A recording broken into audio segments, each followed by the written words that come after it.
So in this session, we're going to be talking about comprehension techniques. This comes from a presentation done by Beverly Sampson at a pro-literacy conference in 2010. So basically, comprehension is a problem that a lot of our students have. Comprehension is getting new information that's newly presented to you to become known information that you can recall at any time, like for a test or anything like that, even just to be able to talk about a story that you've read. So there are 12 different techniques that we're going to talk about to help your learner overcome their comprehension struggles. Some of these are going to work great for your learners, others are not. Try one or two for a couple of weeks. If it doesn't work for them, try something else. So the first one is pretty simple. It's just comprehension monitoring. Comprehension monitoring is finding the place where you lost whatever you were reading. So we all know when you get tired and you're not really paying attention to what you're reading, you look back and you're like, what did I just read? That's a very common problem. Our learners see that as a failure, however. So they tend to want to just keep reading and pick up as they go along. Well, that doesn't work. You have to go back and reread what you've just read. And everybody has to do that. So encouraging your students to go back and reread. It's not a failure, it's a comprehension technique. The next one is called the hook. This is capturing their attention in some way before you start reading. So this could be a picture or a joke of some kind, a fact or a question or a riddle, something that gets them thinking about whatever you're talking about. This will keep them more engaged and more focused. The third comprehension technique is 5 W's and an H. This is the who, what, when, where, why, and how. If a learner can answer those questions about a story, then they've understood it. Encouraging them to do that also tells their brain where to put that information, how to catalog it.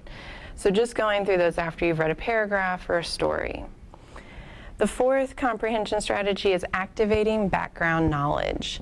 Since our learners are all adults, they have experience and knowledge on a vast scope of topics. It's very encouraging for them if you can talk about what they already know before you start reading something. So an example of this would be the Derby, the Kentucky Derby. Let's say that they are from Kentucky, that they've had jockeys in their family, and you're about to read a story about the Derby. Well, they already have a vast amount of knowledge, and this is encouraging for them. It makes them feel worthwhile and intelligent, but it also piques their interest, and they're more likely to pay attention to whatever you're talking about. The fifth comprehension technique is establishing a purpose. So this is especially important with adults. We all want to know why we're doing something. It's a very natural need. So you being able to tell them why this is important is very beneficial.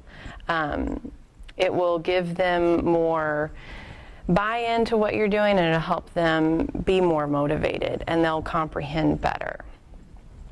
The sixth technique is called request. This is like playing a little game with your student. You're going to read a passage, maybe just like a paragraph, and then you're going to ask questions to each other about what you've just read. You'll ask some questions, they'll ask some questions, then you'll reread the paragraph and predict what you think is going to happen next. Then you read on to verify. By making it a game, it's more entertaining and they're more likely to pay more attention. The seventh comprehension technique is retell. A lot of our students have trouble with sequencing a story. So think of a simple story like Mary Had a Little Lamb.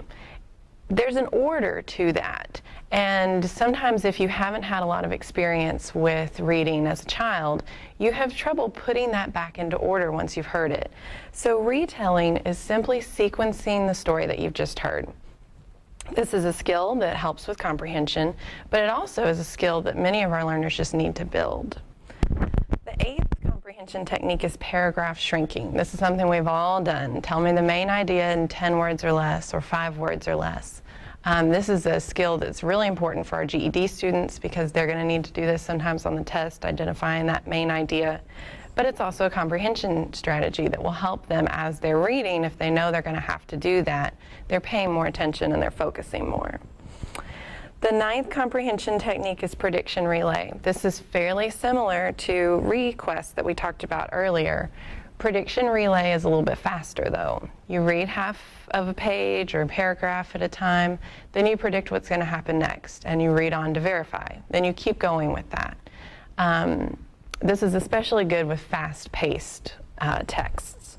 But learners can have a lot of fun with this, especially guessing what they think is going to happen, and it gives them some buy-in as well. The 10th technique is a graphic organizer. So graphic organizers are a visual way of organizing a story or an essay. So the classic example is a Venn diagram where you have the two circles and here's one side and here's the other, and you put what's similar in the middle. That's kind of the original graphic organizer. But you can come up with all sorts of different graphic organizers for your students to use. This is helpful, especially for our GED students that are going to have to write an essay or a paragraph. It helps them organize their thoughts. That's one of the main things that the GED is testing, organized thoughts. So graphic organizers are especially helpful for our visual learners that are doing that. Fluency is the 11th comprehension technique. Fluency is reading like you would speak. Many of our learners struggle with this stop and start type of reading. We want to try to eliminate that as much as possible. Even if you have to go to slightly easier texts and reread them several times, you want it to be reading like they would speak, not that stop and start type of reading.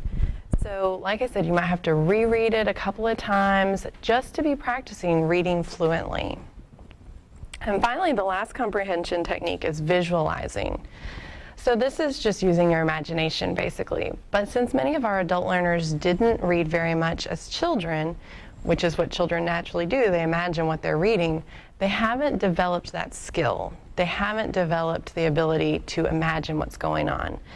So visualizing is a little bit of a misleading term. It includes all 5 of the senses. So you're imagining it in your mind, you're visualizing it, but you're also imagining what it would smell like, what it would feel like, what it would taste like. You're using all of your senses when applicable in the story.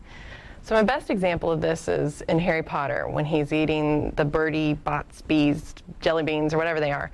Some of them taste like vomit and boogers and nasty stuff, but it sticks in your mind because you imagine what it tastes like. So you always remember poor Harry Potter eating these nasty jelly beans and having no idea what he's getting into. So that's visualizing, sticking it in your mind. Encourage your learners that it's fun to visualize, to imagine, that it's not childish, that it's what everybody does, even adults when they're reading a story, that that's part of the joy of reading. So these are the 12 comprehension techniques. Use them as they're helpful for you. If one doesn't work for your learner, lose it and try something else. These are here for your disposal. Don't feel like you have to use all of them, just use what works for you.